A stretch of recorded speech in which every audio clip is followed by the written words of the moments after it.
제주 제2공항 예정지에서 숨골과 동굴 입구가 무더기로 발견됐습니다.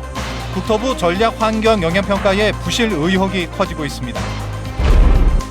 봉계동 주민들이 내일 원희룡 지사와 면담할 예정이지만 매립장 연장 사용은 불가하다는 방침이어서 쓰레기 대란의 불씨는 남아 있습니다.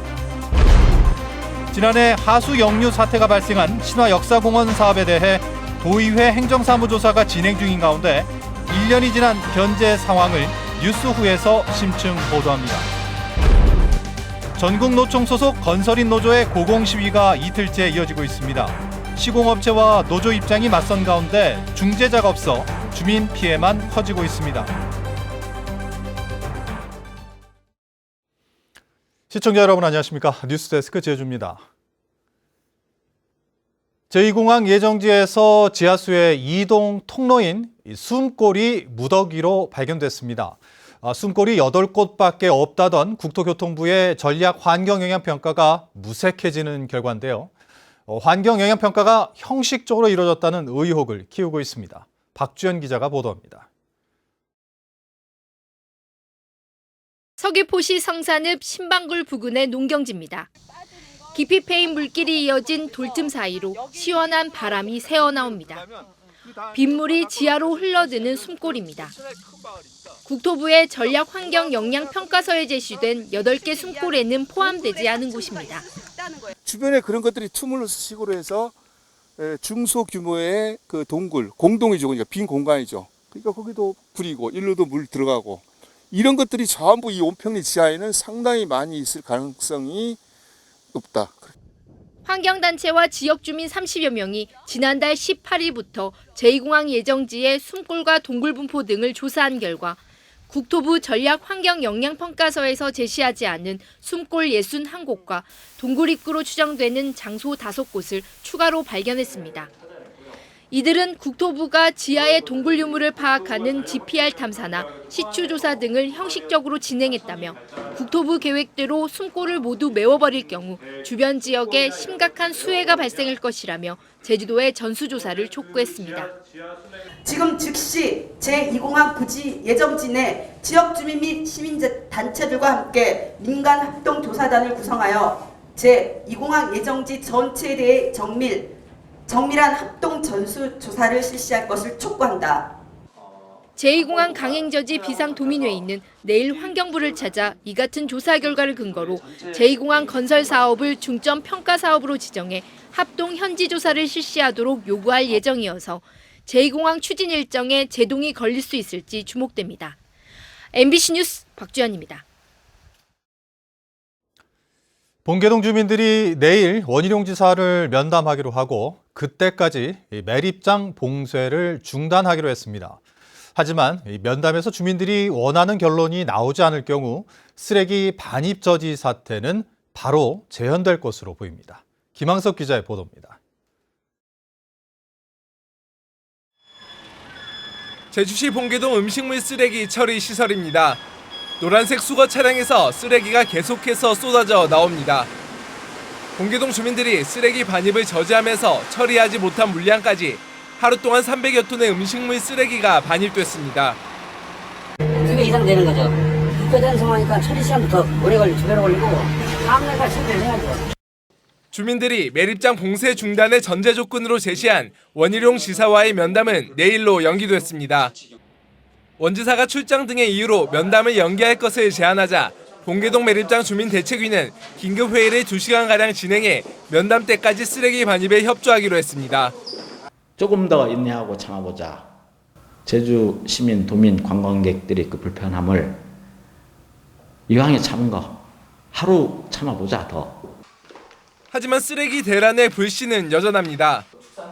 주민들은 봉계동 음식물 쓰레기 처리 시설 사용 기한을 여전히 2021년 10월까지로 못 박은 상황. 하지만 색달동 처리시설 준공은 2023년으로 지연될 것으로 예상되는 데다 민간에 위탁해 처리할 업체도 없는 상황이어서 합의점을 찾기가 쉽지 않아 보입니다.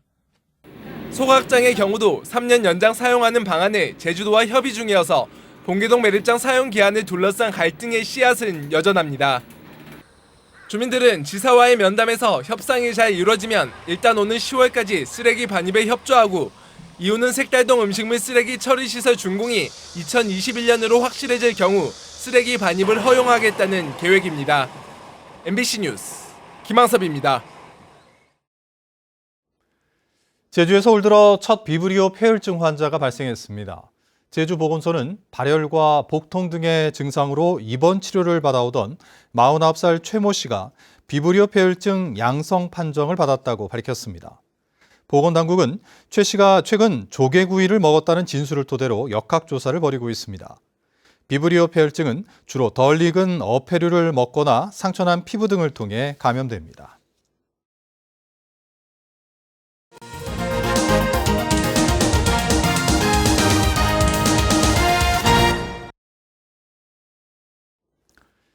뉴스 보도 이후 달라진 상황을 점검하는 뉴스 후 순서입니다.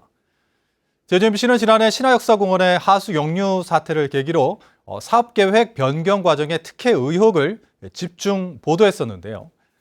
1년이 지난 지금 상황은 어떨까요? 김찬현 기자가 취재했습니다. 1년 전 하수 역류 사고가 발생했던 신화역사공원 안입니다. 당시 하수 발생량이 허가량을 초과했고 허가를 받은 뒤 사업 변경 과정에서 원단위를 낮춰준 것으로 드러나 특혜 의혹까지 일었는데요.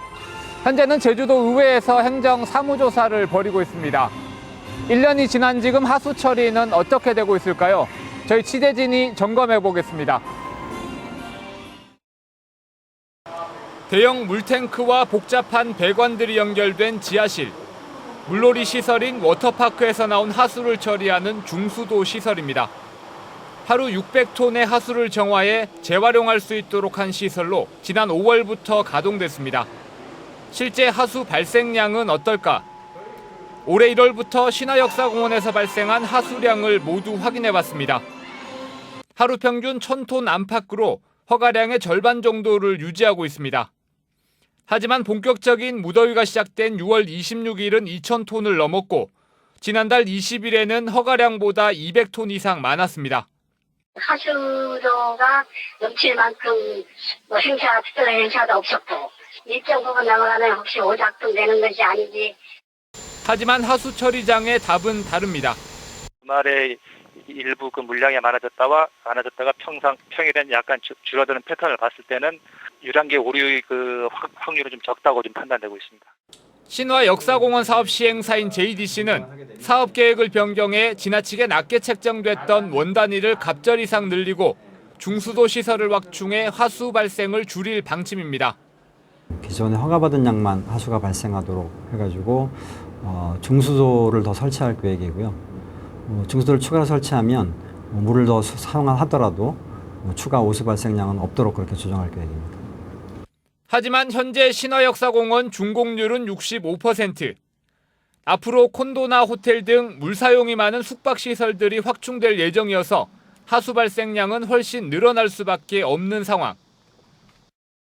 중수 처리 시설 등을 통해 하수 발생량이 어느 정도 줄어든 것은 확인됐습니다. 하지만 성수기 주말에는 허가량에 육박하고 있고 현재 신화역사공원 공사가 60% 정도 진행된 점을 감안하면 하수 초과 발생을 막기 위해서는 추가 대책이 필요해 보입니다. MBC 뉴스 김찬현입니다. 전국노총 소속의 건설인 노조가 사고에 대한 보상을 요구하며 도심 한복판에서 이틀째 고공 시위를 이어가고 있습니다. 확성기까지 동원한 주민 민원이 빗발치고 있지만 시공업체 측과 평행선을 달리는 노조 측은 시위를 지속하겠다는 입장입니다. 하지만 중재에 나서는 곳은 좀 채 없어 보입니다. 이소영 기자입니다. 한밤중 도심 한복판. 크레인 밧줄에 차량이 위태롭게 매달려 있습니다. 차량에 설치된 확성기에서 새벽부터 밤까지 종일 투쟁가가 울려 퍼지면서 인근 주민들의 항의가 빗발칩니다. 할 수가 없어 정말. 오늘도 아침 새벽부터 일어나가지고 하루 종일 일도 하나도 못하게 만들어 놓고는 그냥. 한 사람 때문에 그러면 여러 사람이 피해를 봐야 됩니까? 업체 측이 공사를 무리하게 강행해 크레인 사고가 발생했다며 보상을 요구한 지 한 달. 시공업체 측은 정비불량이라는 입장을 고수하면서 평행선을 이어가고 있습니다. 노조 측은 생계 때문에 소송을 제기할 수도 없고 중재를 요청할 마땅한 곳도 없다 보니 극단적인 방법을 쓸 수밖에 없다고 말합니다. 아무리 해도 안 되니까는 저희 지부장님 혼자 단독으로 그냥 올라가신 거거든요. 해결이 안 되면 그냥 뛰어서 내려 죽겠다. 지부장님 말씀은 그 정도로 지금은 간절하고 저희들은. 노사 문제부터 대규모 개발 사업까지 서로의 입장차가 조율되지 않고 타협되지 않으면서 이 같은 시위는 증가하고 있습니다. 지난해 제주 지역 집회 건수는 500여 건으로 전년보다 40%가량 증가했고 집회 일수는 740여 일로 3배 가까이 늘었습니다. 갈등 중재를 누가 할 것인가의 문제로 비화되고 있기 때문에 행정 스스로 보다 더 제도화된 틀 내에서의 이런 문제들을 관심 있게 조망하고 해결책을 강구하는 것이 필요하다고 생각합니다. 갈등 관리나 중재 역할을 할 사회적 시스템이 절실한 이유입니다. MBC 뉴스 이소연입니다. 원희룡 지사가 일본의 경제 보복에 대해 장기적 관점에서 대응할 것을 주문했습니다. 원 지사는 오늘 제주도 주간정책조정회의에서 미래를 내다보는 의연한 대처가 필요하다며 우호도시와의 교류나 제1제주인과의 관계 등을 고려해 모든 행사를 취소하고 교류를 단절하는 보복카드는 지양하라고 말했습니다. 또 산업 피해와 관련해 일본 현지 동향을 상시 모니터링하고 시의적절하게 대응할 것을 당부했습니다. 오늘 제주 MBC에서 열린 8월 시청자위원회에서 위원들은 최근 현안이 된 쓰레기 처리 대책과 하수 처리 문제 등에 대해 제주도가 근본적인 대안을 마련해서 문제를 해결할 수 있도록 심층 보도를 주문했습니다. 특히 제주 4.3 특별법과 제주특별법 등 제주 관련 법안이 9월 정기국회에서 반드시 통과될 수 있도록 지속적인 노력을 당부했습니다. 무비자로 제주에 온 뒤 단체 숙소 생활을 하던 중국인 불법 체류자들이 무더기로 검거됐습니다. 제주지방해양경찰청과 출입국 외국인청은 어제 오후 7시쯤 제주시 도남동의 불법 체류자 집단 거주지를 단속해 31살 A씨 등 중국인 불법 체류자 8명과 알선책 1명 등 모두 9명을 검거했습니다.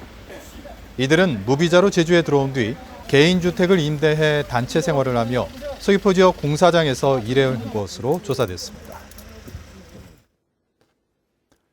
제주에서 올 들어 4번째 SFTS 중증 열성 혈소판 감소 증후군 환자가 발생했습니다.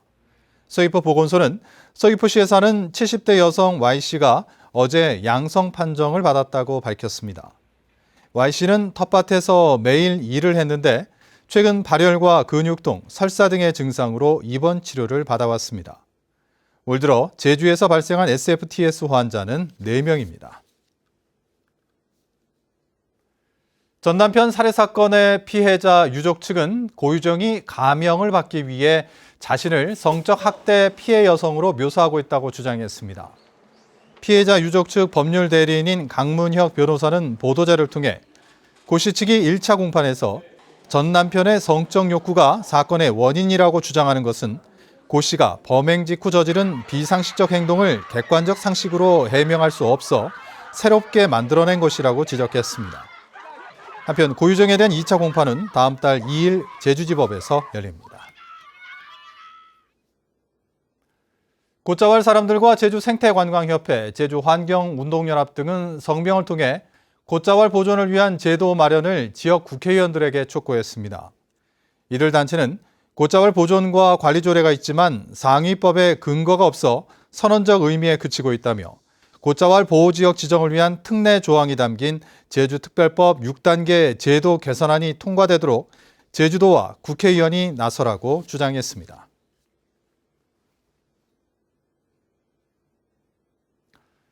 이상으로 뉴스데스크 제주를 마칩니다. 시청해주신 여러분 고맙습니다.